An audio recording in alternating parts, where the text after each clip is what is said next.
In today's video, I'm sharing 20 patterns with you that you can use to sew your own sweatshirt.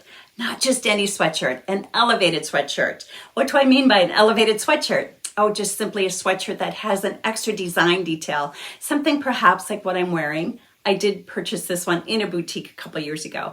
But when I wear a sweatshirt, I do like it to have something a little extra. For example, some of the patterns might have details on the sleeves. This one has ruffles. It might have interesting design lines to it that you can use for color blocking, those type of things. With 20 to choose from, I'm sure you're going to find one that you're going to want to sew yourself. Welcome to my channel, Sharon Sews. This is where we talk all about sewing. All the patterns that I mentioned will be listed in the description box below this video, or grab a pen and paper and write down your favorites. Regarding fabric, all of these patterns, of course, call for sweatshirt fabric because they're sweatshirt patterns, but you don't have to just use sweatshirt fabric. Think about a French terry. You can find a lighter weight French terry, one with a little more thickness to it, that will affect the fit and the drape of the top that you sew. You can also sew many of these in a sweater knit. Now keep in mind, there's a lot of different sweater knits out there. You can find a beefier sweater knit or a lighter weight sweater knit. Again, those will work. You're just gonna look at your pattern, see how much stretch is required, and any lighter weight fabric is gonna drape more and just have a softer fit to it. You can even use a ponte knit. Ponte knit is gonna give you a little more structure, but it would work just fine. Also, just make sure it has enough stretch that the pattern is designed for. Know Me 2054. This is a pullover hoodie with an exaggerated winged shoulder. The sleeves end with wide elastic at the wrist, and there is a front kangaroo pocket. This pattern also includes cargo pants. New Look 6772. This is a unisex sweatshirt. It has a drop shoulder. There's long sleeves with a cuff. The pattern also includes those cuffed joggers. Now this is almost identical to McCall's 8249.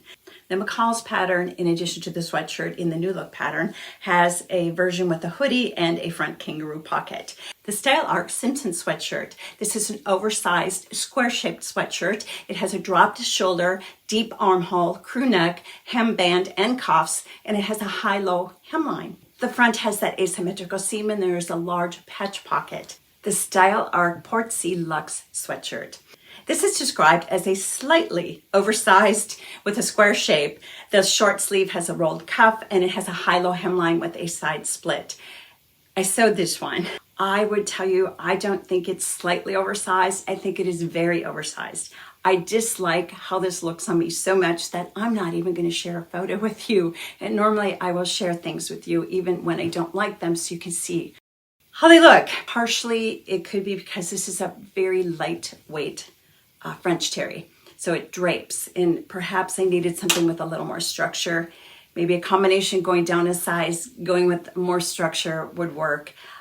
I didn't like this one, and I'm a big fan of Style Art patterns.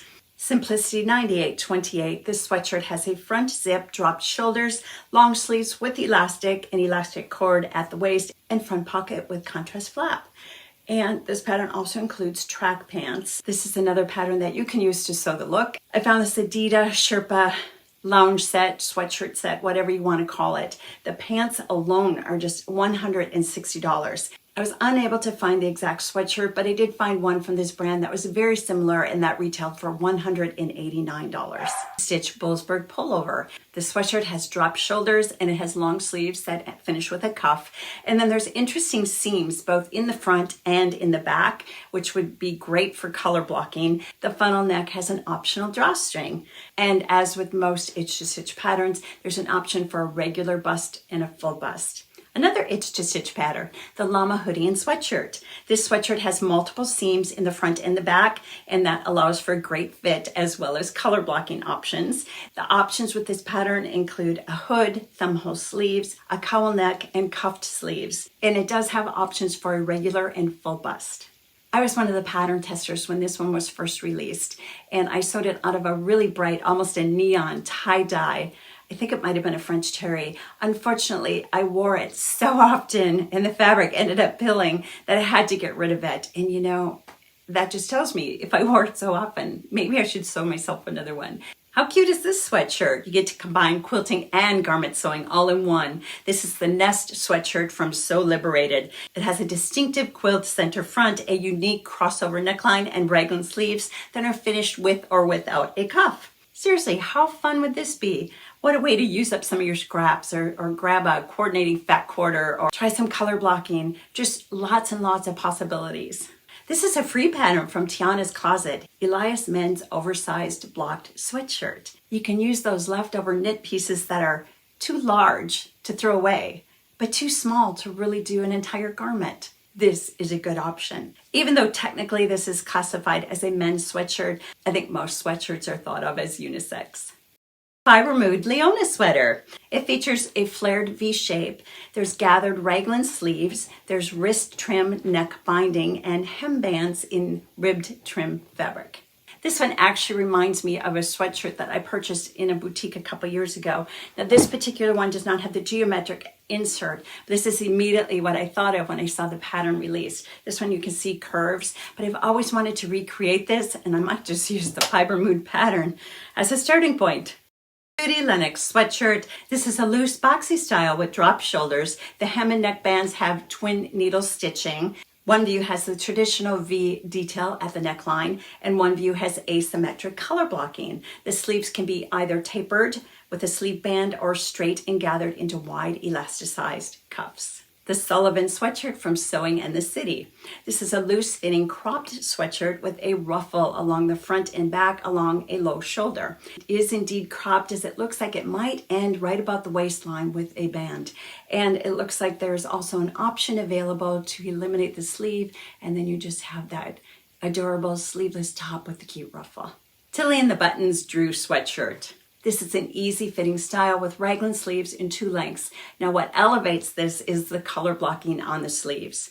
Oh sure, you can use one color if you want to, but why not use multiple colors and really make a statement? Another great way to use up some of your stash fabrics. This Sewing Workshop Hudson top. This is described as an oversized scrunch neck pullover with long sleeves. Those long sleeves do have a little pleat at the bottom which help pull the fullness in. It has side vents and a stitched hem. There's 2 different lengths that you can sew.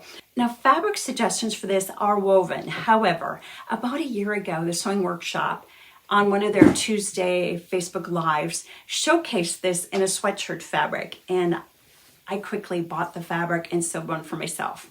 Here's that great big scrunch neck, which I might bring it down a little bit.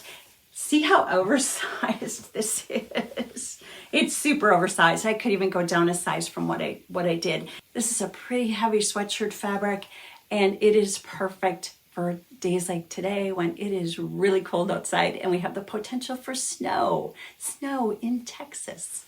This Sewing Workshop Picasso top. This one is oversized, and just a side note, most of their patterns are fairly oversized. When you're choosing the size to sew, go by the finished garment measurements, not your body measurements. The description reads loose fitting top with jewel neckline, off center front seam, square inset, long tapered sleeves, and front pocket. Special overlapping seam techniques included in the instructions. Now I did sew this one. It is indeed very oversized. I probably could have went down one more size. Love the technique. See, it's raw and just finished, raw edge. Love it. This is just trim that I had in my stash. And pocket, where's the pocket? This pocket looks really cool, but it's way too small to be useful for anything. It's purely decorative. And this fabric, by the way, is a really nice weight, fleecy knit that I purchased from Emma One Sock.